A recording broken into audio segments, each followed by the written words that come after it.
అందరికీ నమస్కారం అండి. Welcome back to our channel Hanvi vlogs. ఇక ఈరోజు వీడియో ఏంటి అంటే, మీ ఇంట్లో డబ్బులు కట్టలు కట్టలుగా చేరాలి అంటే ఈ చిన్న పని అయితే చేసి చూడండి. అది కూడా ఒక 3 రోజులు చేసి చూడండి. ఖచ్చితంగా మంచి ఫలితం అయితే చూస్తారనమాట. లేదా మీకున్న డబ్బు రెట్టింపు అవ్వాలనుకున్నా, లేదా మీ ఇంట్లో ఉన్న అప్పులు తీరాలి అనుకున్నా ఈ చిన్న పరిహారం అయితే చేసి చూడండి. చాలా సింపుల్ అండి. దీనికి ఎలాంటి నియమాలు కూడా లేవు. ప్రతి ఒక్కరూ చేసుకోదగ్గదేను. ఇక ఏంటి ఏం చేయాలి అదేమైనా పెద్ద పరిహారమా, నియమాలు అవసరం లేదంటున్నారంటే పెద్దదేం కాదండి. చాలా సింపుల్దే. మీరు ప్రతిరోజు చేస్తుంటారు. స్నానం చేసేటప్పుడు ఒక చిన్న పని చేసి చూడండి. మీరు స్నానం చేసే నీళ్ళలో ఈ వస్తువును మాత్రం వేసి చూడండి. చాలు డబ్బు అనేది వస్తూ ఉంటుంది అనమాట. స్నానం చేస్తేనే డబ్బు వస్తుందా అని చెప్పి మీకు చాలామందికి అయితే డౌట్ రావచ్చు. మన పెద్దవాళ్ళు కూడా చెప్తూ ఉంటారు కదండి, స్నానం చేసే నీళ్ళలో వేపాకు వేస్తారు, ఇంకొంతమంది పసుపు కూడా వేస్తూ ఉంటారు. ఇలా చేయడం వల్ల చాలా మంచిగా జరుగుతుంది. ఇప్పుడు కూడా చెప్తుంటారు చాలామంది. చాలా తక్కువ మంది చేస్తూ ఉంటారు. ఏంటి నువ్వు ఇప్పుడు కూడా ఇలానే మాట్లాడతావు అని చెప్పి అనుకుంటారు. ఇంకొంతమంది నమ్మి పాటించే వాళ్ళు కూడా ఉంటారు. అవన్నీ చేయడం వల్ల మనకి హాని ఏం జరగదండి. మనకు మంచిగా జరుగుతుంది అనమాట. మన మంచి కోరే వాళ్ళు స్నానం చేసే నీళ్ళలో పసుపు వేసుకోమని, ఇక వేపాకు వేసుకోమని చెప్తూ ఉంటారు. కాబట్టి మన మంచి కోరే పెద్దవాళ్ళు ఏదైనా కూడా చెప్తారనమాట. వాళ్ళు చెప్పే మాటని మనం అస్సలు నిర్లక్ష్యం చేయకుండా, వాళ్ళు చెప్పేది తూచా తప్పకుండా పాటించినట్లయితే మనకు ఖచ్చితంగా మంచి ఫలితం అయితే దొరుకుతుందన్నమాట. అలా పెద్దవాళ్ళు చెప్పే పరిహారాలతో పాటు ఈ చిన్న పరిహారం చేసి చూడండి.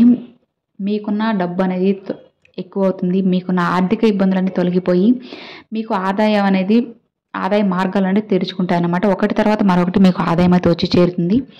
మరి దానికోసంగా మనం ఏం చేయాలంటే, పెద్ద ఖర్చు పెట్టిన అవసరం లేదండి. అన్ని ఇంట్లో ఉన్న వాటితోనూ ఒక బిర్యానీ ఆకు, కొద్దిగా దాల్చిన చెక్క అయితే కావాలి. ఇవి మీరు వంటగదిలో వాడుతూనే ఉంటారు కదండి. వీటికి లక్ష్మీదేవిని ఆకర్షించే శక్తి చాలా ఉంటుంది. కానీ బిర్యానీ ఆకుతో చేసే పరిహారం ఏదైనా కూడా డబ్బుకు సంబంధించింది అనమాట. చాలా శక్తివంతమైనది. ఎన్నో రెమెడీస్ అయితే ఉన్నాయి బిర్యానీ ఆకుతో చేసేటివి. అవి కూడా మీకు చాలా ఫలితాన్ని అయితే ఇస్తాయన్నమాట.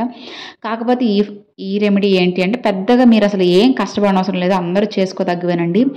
అలా ఏం చేయాలి అని అంటే, మీరు ఇక స్నానానికి చల్లనీళ్ళైనా కానీ వేడి నీళ్ళు కానీ ఏదైనా కానీ చేసేటప్పుడు మీరు ఒక బీజాక్షరం చెప్పుకోవాలండి. ఓం శ్రీం అన్న చిన్న బీజాక్షరం చాలా శక్తివంతమైందన్నమాట. మరి దీనికి నాన్ వెజ్ తిని చెప్పుకోవచ్చో చెప్పుకోకూడదు అని చెప్పి చాలామంది అనుకుంటూ ఉంటారు. నాన్ వెజ్ తిన్నా తినకపోయినా కానీ మనం స్నానం చేసామంటే నీట్గా అయిపోతాం కదండి.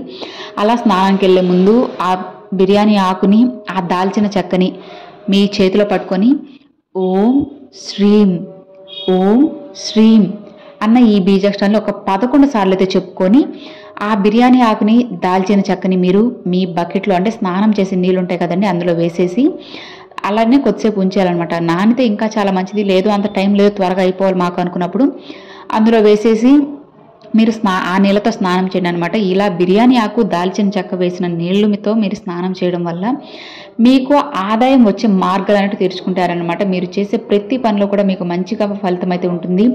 చాలా అంటే చాలా అంటే మీరు చేసే పనిలో విజయాలు రావడము ఇట్లా ఎన్నో జరుగుతూ ఉంటాయన్నమాట. కాబట్టి నమ్మకంతో చేసి చూడండి. మీకు ఖచ్చితంగా మంచి ఫలితం అయితే ఉంటుందన్నమాట. ఇక ఇది ఫ్రెండ్స్ ఈ వీడియో. మీరు ప్రతిరోజు మర్చిపోకుండా మీరు స్నానం చేసే బకెట్లో ఆ నీళ్ళలో బిర్యానీ ఆకుని, దాల్చిన చెక్కని వేసి చూడండి. తప్పకుండా మీకు 100కి 100% ఫలితం అయితే ఉంటుందన్నమాట. మీ ఇంట్లో డబ్బు అనేది పెరుగుతుంటుంది. మీకు ఎలాంటి అప్పులున్నా కూడా వెంటనే తీరిపోతాయి. నమ్మకంతో చేయండి ఫ్రెండ్స్, మంచి ఫలితం అయితే ఉంటుంది. ఇక ఇది ఫ్రెండ్స్ ఈ వీడియో మీ అందరికి నచ్చినట్లయితే లైక్ చేయండి, మీ ఫ్రెండ్స్ అండ్ ఫ్యామిలీస్కి షేర్ చేయండి. ఫస్ట్గా మన ఛానల్ చూసారు, సబ్స్క్రైబ్ చేసి సపోర్ట్ చేయండి ఫ్రెండ్స్. Thanks for watching. జై వారాహి.